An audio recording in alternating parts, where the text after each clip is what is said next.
అరుణ్ చెప్పండి, ముఖ్యమంత్రి ఢిల్లీ పర్యటనకు సంబంధించి మీ దగ్గరున్న తాజా సమాచారం ఏంటి?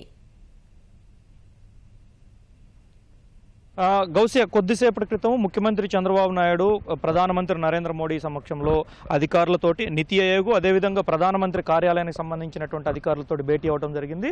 దేశవ్యాప్తంగా నెలకొన్నటువంటి 11 రాష్ట్రాల్లో నెలకొన్న కరువు పరిస్థితులు ఏ విధంగా ఉన్నాయి, వాటికి సంబంధించి నివారణ చర్యలు ఏ విధంగా తీసుకుంటున్నారనేటువంటి అంశాలతోటి 11 రాష్ట్రాల ముఖ్యమంత్రులు అధికారులతోటి ప్రధానమంత్రి ఆయన అధికార బృందం అంతా భేటీ అవుతూ ఉన్నారు. ఈ నేపథ్యంలోనే ప్రధానమంత్రి తోటి రాష్ట్ర ముఖ్యమంత్రి చంద్రబాబు నాయుడు కూడా ఈ కొద్దిసేపటి క్రితం భేటీ అవడం జరిగింది. ఈ భేటీలో ప్రధానంగా రాష్ట్రంలో 539 మండలాలకు సంబంధించినటువంటి కరువు మండలాలుగా ప్రకటించిన తర్వాత చేపట్టిన చర్యలేంటి, దీంట్లో కరువు నివారణ కోసం ఏ విధంగా చర్యలు చేపట్టారనేటువంటి అంశాలన్నింటినీ కూడా ప్రధానంగా ముఖ్యమంత్రి చంద్రబాబు ప్రధానికి వివరిస్తున్నారు.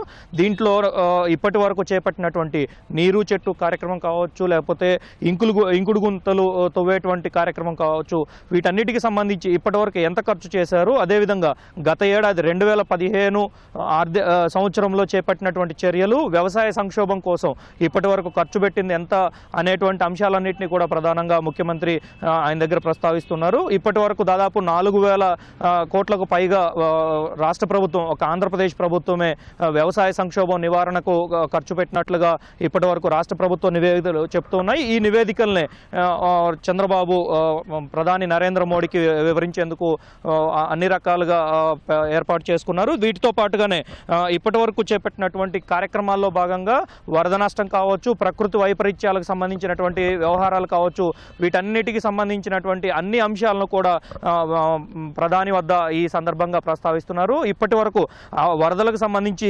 5129 కోట్లు రాష్ట్రం నష్టపోయిందని, దీంట్లో భాగంగానే పునరావాసం కోసం 11,115 కోట్ల రూపాయలు, శాశ్వత ఏర్పాట్ల కోసం 2,386 కోట్ల రూపాయలు, వీటన్నిటిని ఇప్పటి వరకు రాష్ట్ర ప్రభుత్వం నుంచి గత ఏడాది అడిగినప్పటికీ కేవలం కేంద్ర ప్రభుత్వం నుంచి 280 కోట్లు మాత్రమే మంజూరు చేశారు. వీటన్నిటికీ కూడా అడిగిన దానికి తో పోల్చితే ఏ విధంగానూ ఇది సరిపోదనేటువంటి అంశాన్ని కూడా ప్రధానంగా ప్రస్తావిస్తున్నారు. మరోవైపు కరువు నివారణ కేవలం కరువు నివారణ చర్యల కోసమే దాదాపు రాష్ట్ర ప్రభుత్వం 2000 కోట్ల రూపాయలకు సంబంధించినటువంటి ప్రతిపాదనలు, అందుకు తగినటువంటి అన్ని అంశాలను కూడా ఇప్పటికే కేంద్ర ప్రభుత్వానికి నివేదిక పంపితే దానికి గాను కేవలం 433 కోట్ల రూపాయలు మంజూరు చేస్తున్నట్లుగా ప్రకటించి 433 కోట్లు కూడా 315 కోట్లు మాత్రమే విడుదల చేసినట్లుగా రాష్ట్ర ప్రభుత్వ నివేదికలు చెప్తున్నాయి. ఈ అంశాలన్నింటినీ కూడా ప్రధానంగా చంద్రబాబు మోడీ వద్ద ప్రస్తావిస్తున్నారు. వీటితో పాటుగానే రాష్ట్రంలో చేపట్టినటువంటి పోలవరం ప్రాజెక్టుకు సంబంధించినటువంటి అంశాలను కూడా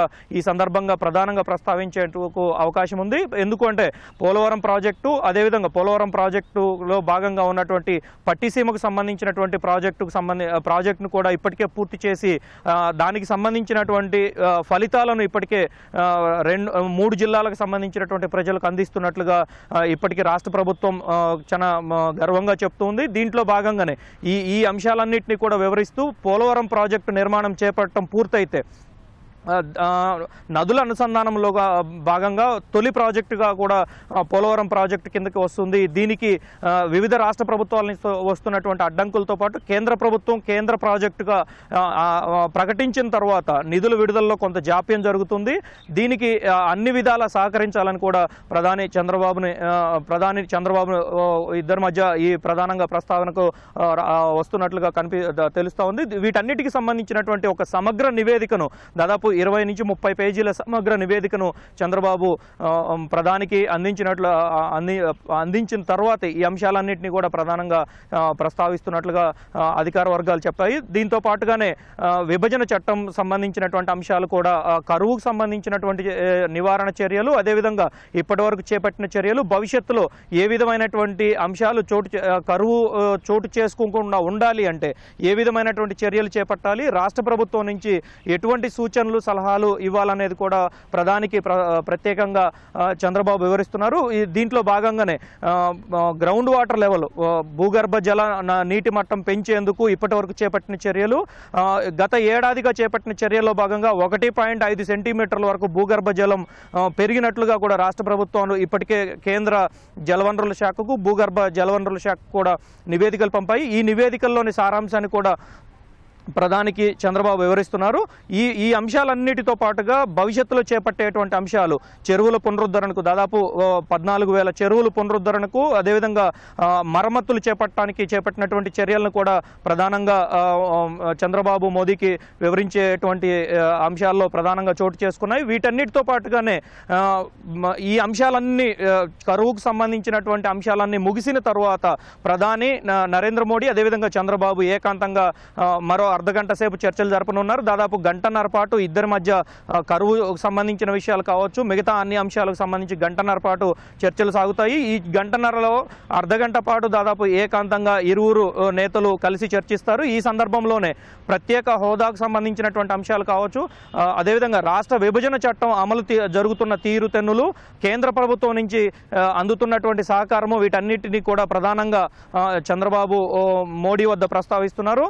వీటితో పాటుగా ఇటీవల పార్లమెంటు బడ్జెట్ రెండవ దఫా సమావేశాల సందర్భంలో కేంద్ర ఆర్థిక శాఖ సహాయ మంత్రి అదేవిధంగా కేంద్ర హోంశాఖ సహాయ మంత్రులు ఇరువురు ఇచ్చినటువంటి విభిన్నమైనటువంటి ప్రకటనలు కూడా ఈ సందర్భంగా ప్రస్తావనకు వచ్చేటువంటి అవకాశం ఉంది. ఎట్టి పరిస్థితుల్లోనూ రాష్ట్ర విభజన తర్వాత ఏర్పడినటువంటి నష్టాన్ని పూడ్చేందుకు కేంద్ర ప్రభుత్వమే పూర్తి స్థాయిలో సహకారం అందించాలనేటువంటి అంశాన్ని ప్రధానంగా చంద్రబాబు మోదీ వద్ద ప్రస్తావించనున్నారు. వీటితో పాటుగానే ప్రత్యేక హోదా ఏదైతే తిరుపతి సభలో హామీగా ప్రకటించారో, అదేవిధంగా రైల్వే జోన్ ఇస్తామని చెప్పేసి విభజన చట్టంలో పేర్కొన్నారు. వీటన్నిటినీ అంశాలని కూడా ప్రధానంగా ఈ ఇరువురి నేతల మధ్య చర్చకు రానున్నాయి. ఆ తర్వాతనే ప్రధాని కార్యాలయం నుంచి ఒక ప్రత్యేక ప్రకటన వెలువడడానికి అవకాశం ఉంది. గౌసియా, ధన్యవాదాలు అరుణ్.